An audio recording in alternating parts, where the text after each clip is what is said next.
ഇപ്പൊ എന്തായാലും ഞാൻ പറഞ്ഞില്ലേ അളിയനെ കെടുത്തോന്ന് ഇപ്പൊ കണ്ടോ? മണി ഓർഡർ പിടിച്ചേക്കുന്ന പോലെ പിടിച്ചേക്കണം. ഇത് ലസ്യോണ് കേട്ടാ. എന്ത് മത്സ്യം? മത്സ്യോന്റെ നസ്യോണെന്ന്. ഇതിങ്ങനെ മൂക്കിലേക്ക് ഊതിക്കേറ്റും കേട്ടോ മുണ്ടൂരാനെ. ഇവനങ്ങനെ മൂക്കിലൂടെ ശിരസിലേക്ക് തുളഞ്ഞു കയറുമ്പോൾ മിസൈൽ പാഞ്ഞു പോകുന്നത് പോലെ അമേരിക്കയിലൂടെ ഉഗാണ്ടയിലൂടെ കോതമംഗലം വഴി താഴോട്ട് പോകും. അളിയ കറക്കിയത് ശരിക്കും മൂക്ക് പിടിച്ചു. മൂക്ക് നേരെ പിടി അളിയാ. മൂക്ക് നേരെ പിടി പത്രോസേട്ടാ.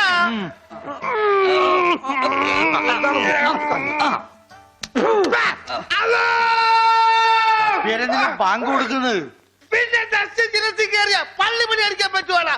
അല്ലോ ഇരിക്കൂ, സമാധാനമായിരിക്കൂ. അതൊന്നും കേട്ട് പേടിക്കണ്ട, നസ്യം ചെയ്യുന്നതാണ്. സാധാരണ ഈ ഷോക്ക് ട്രീറ്റ്മെന്റ് കൊടുക്കുന്നതിന് പകരം ആയുർവേദത്തിലുള്ള ഒരു പ്രയോഗമാണ് നസ്യം. സ്മൃതിഭ്രംശം വന്നവർക്ക് അത് കൊടുത്താൽ കഴിഞ്ഞതൊക്കെ ഓർമ്മ വരുമെന്നാണ് ആചാര്യന്മാർ പറയുന്നത്. ഓർമ്മ വന്നു, ഓർമ്മ വന്നു. എനിക്ക് എല്ലാം ഓർമ്മ വന്നു. കഴിഞ്ഞ ജന്മത്തിൽ നടന്ന എല്ലാ സംഭവങ്ങളും എനിക്ക് ഒറ്റയടിക്ക് ഓർമ്മ വന്നു. ആ നസ്യം എന്റെ നോസിലേക്കാണ് ഊതി കയറ്റിയത്. ഇപ്പൊ ഞാൻ നസ്രാണി അല്ലച്ചോ, നോസ്രാണിയാണ്. എന്റെ കർത്താവേ, അയ്യോ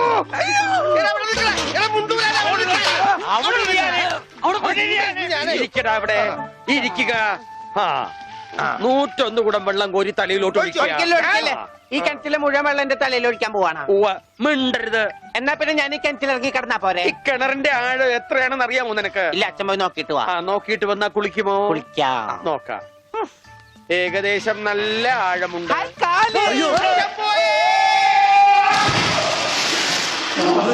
അച്ഛോ,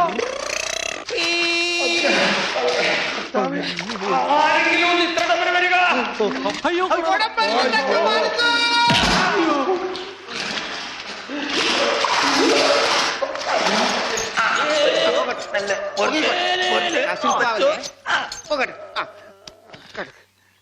അനക്കല്ലേ ഈ മൺകിരിയുടെ തലേന്നൊന്നും ഊരിക്കോട്ടെ.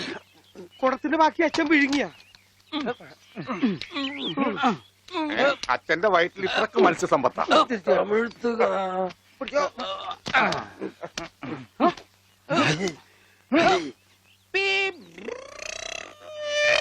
ഇവൻ അങ്ങടെ ഈ ബാണം വിട്ട പോലെ ഓടണം. ആരുടെയെങ്കിലും മുണ്ടരിക്കാനാവും.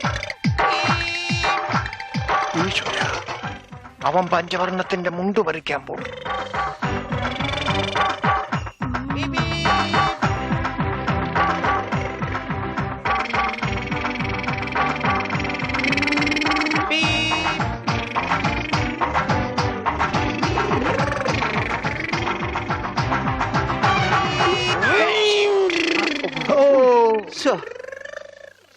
വെറുതെ കൊതിപ്പിച്ച്.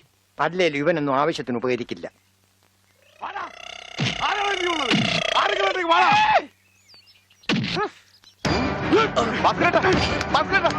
എന്താ ഈ കാണിക്കുന്നത്?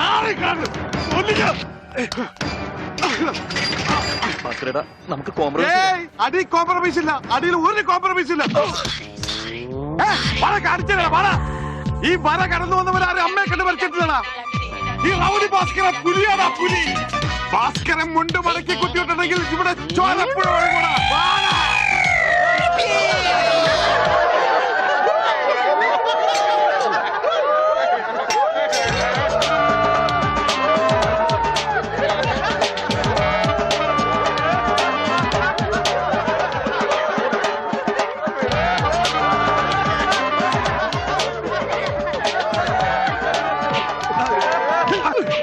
നമുക്ക് കോംപ്രമൈസ് ചെയ്യാം. അടിയിൽ കോംപ്രമൈസ് ഇല്ല ചേട്ടാ. എന്റെ അടിയിൽ കോംപ്രമൈസ് ഇല്ലെന്നാ പറഞ്ഞത്.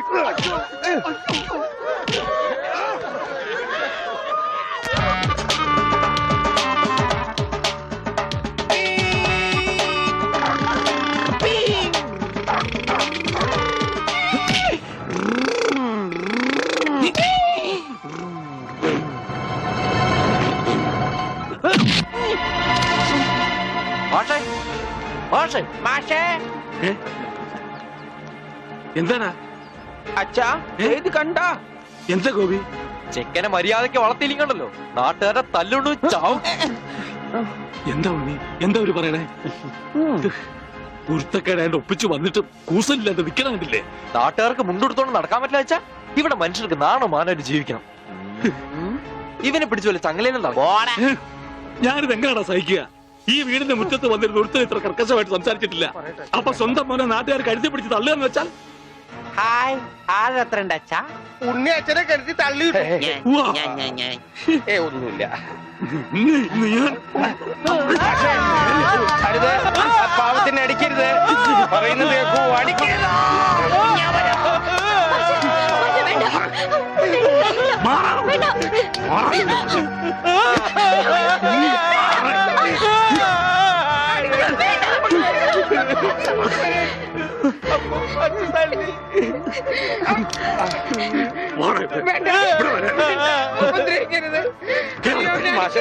ഇനി പഠിക്ക് പോകുന്നു.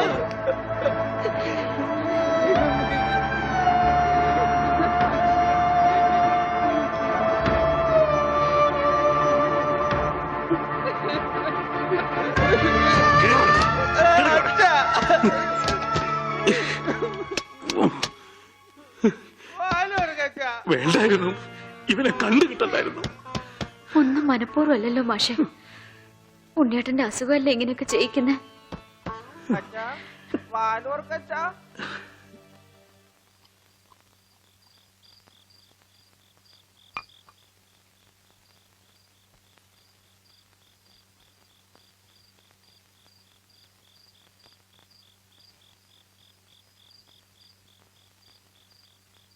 എന്തിനാ ഇങ്ങോട്ട് പോന്നേ? അവിടെ തന്നെ കിടക്കായിരുന്നില്ലേ തമ്പുരാട്ടിക്ക്? അങ്ങനെ ഒരു ആവശ്യം വന്നാ ചിലപ്പോ കിടക്കേണ്ടി വരും. അത്രയ്ക്ക് കടപ്പാടുണ്ട് ആ വീട്ടിനോട് എനിക്ക്. അതായത് നിനക്ക് അവിടെ പോവാണ്ടിരിക്കാൻ പറ്റില്ലാന്ന്. ദേ അതെ, നീ എന്റെ പെണ്ണ, എന്റെ കൂടെ പുറക്കേണ്ടവള്. അപ്പൊ ഞാൻ പറയുന്ന അനുസരിക്കേണ്ടി വരും. അങ്ങനെ ഞാൻ ആർക്കും വാക്ക് കൊടുത്തിട്ടില്ല. അമ്മോ നീ അകത്ത് പോ. തമാശ പറയല്ലേ?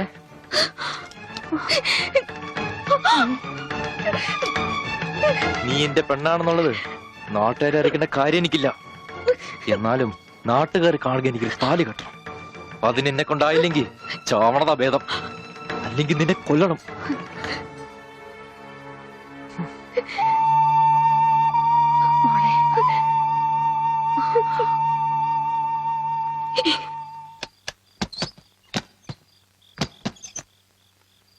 ഉണ്ണി ഉണ്ണി അച്ഛാ കൈ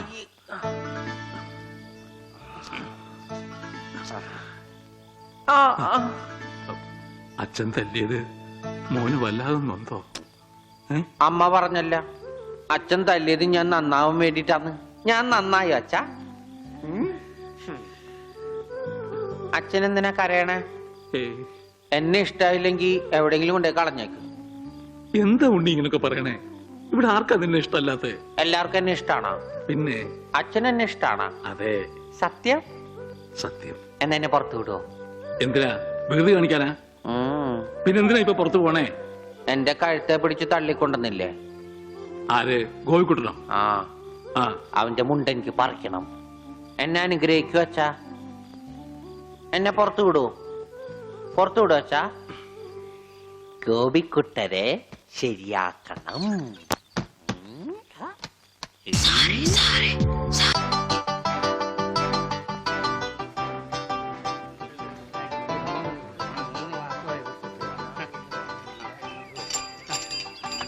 അയ്യോ, എന്താ ഇത്? ഒരു ക്യൂ പാലിച്ച എല്ലാവരും ഇങ്ങനെ കൂടി നിന്നാ ഞാൻ എന്താ ചെയ്യുക? രാഘവ, എന്താ മുതലാളി?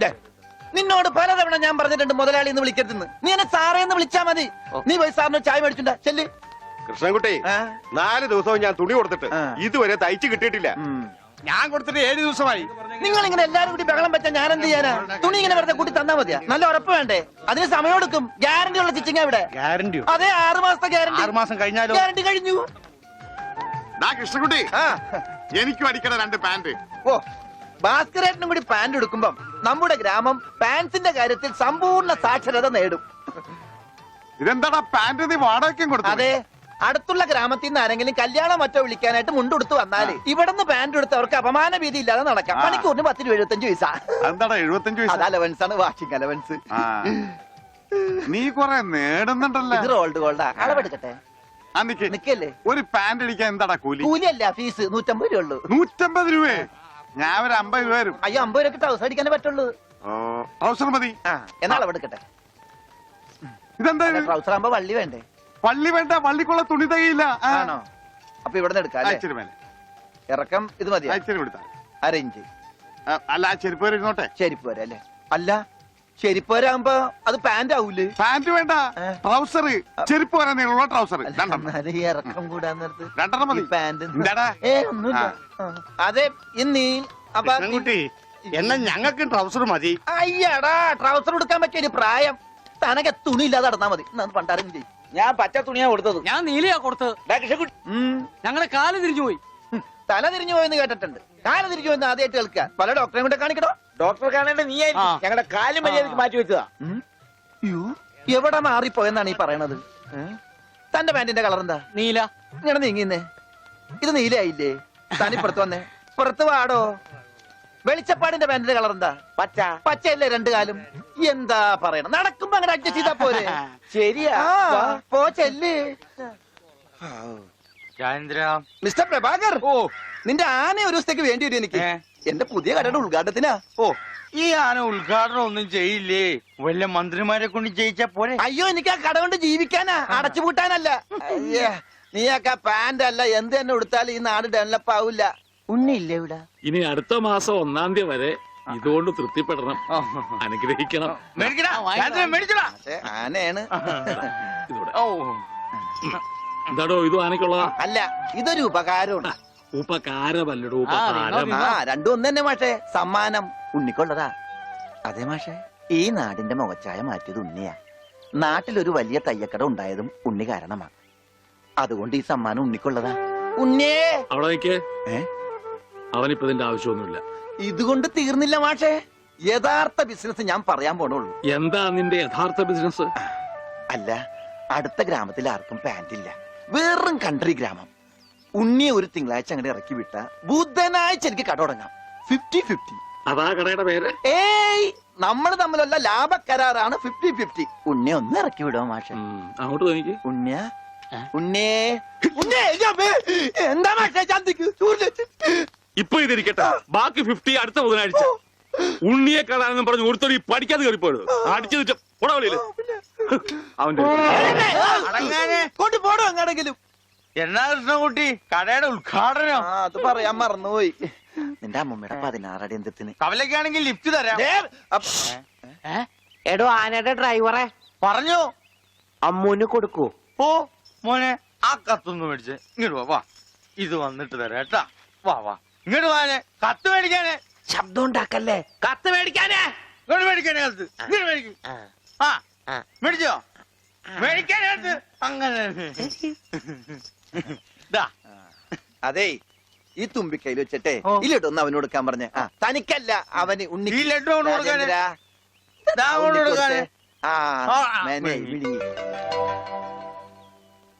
എന്റെ കൃഷ്ണൻകുട്ടി ചേട്ടാ. എനിക്കായിരുന്നു കത്ത്. കത്തിലുള്ളതല്ല, ഞാൻ പറഞ്ഞതാ. ഇത് മുഴുവൻ ഇംഗ്ലീഷിലാണല്ലോ. ചിലപ്പോ മലയാളത്തിൽ എഴുതിയപ്പോ തെറ്റിപ്പോയതായിരിക്കും. ഇതെങ്ങനെ വായിക്കും? ഒന്ന് വായിച്ചേ. തന്നെ ഇത്രോ? OHMYDEAR.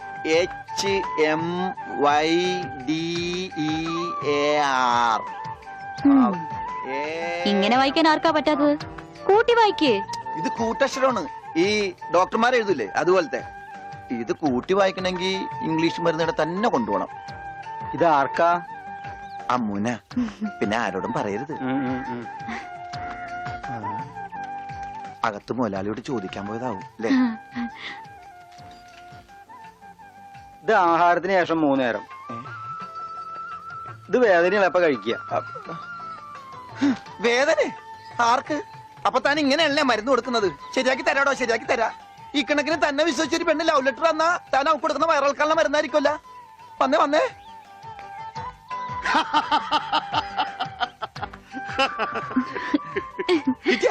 കിട്ടി, എനിക്ക് കിട്ടി. ഞാൻ പറഞ്ഞില്ലേ ഭാസ്കരേട്ടനെ കണ്ടാ കിട്ടൂന്ന്. ഐശ്വര്യമായിട്ട് വായിച്ചേ. വായിക്കാനൊന്നുമില്ല, ഇത് വിസയാ. വിസയ ആ, അമേരിക്കയില് മോസ്കോ എന്ന് പറഞ്ഞൊരു കവലയുണ്ട്, നിറച്ചു ചട്ടമ്പികളാ. അവിടെ ഒരു സായിപ്പനെ തല്ലാൻ വിളിച്ചിരിക്കാ. പക്ഷെ ഒരു കുഴപ്പം, റോളർ കിട്ടുള്ളൂ. അപ്പൊ കാശ് കിട്ടൂലേ? റോളർ തന്നെയാടാ കാശ്. ഇത് visa, ticket.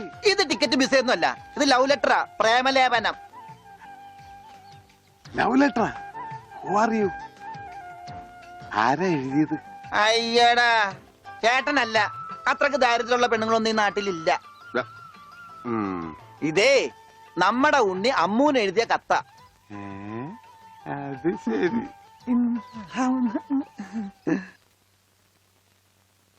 What A beautiful love letter. ഒരു കാര്യം ഉറപ്പായി, അവൻ പഠിച്ചിട്ടുണ്ട്. പ്രേമലേഖനം എഴുതാനാ? അല്ലടോ, വിദ്യാഭ്യാസമുണ്ടെന്ന്. നോക്കൂ, കാളിദാസനും ഷെല്ലിയും ഷേക്സ്പിയറും പ്രണയത്തെക്കുറിച്ച് എഴുതിയിട്ടുള്ള അതിമനോഹരങ്ങളായ വാചകങ്ങളാണ് ഇതിലുള്ളത്. മറ്റൊരു കാര്യം കൂടി എനിക്ക് ഉറപ്പായി, അവൻ നാടും വീടും ഒക്കെ മറന്നിട്ടും അവന്റെ മനസ്സിൽ അമ്മുവിനെ കുറിച്ചുള്ള ഓർമ്മകളുണ്ട്, സ്നേഹവും ഉണ്ട്. God bless you.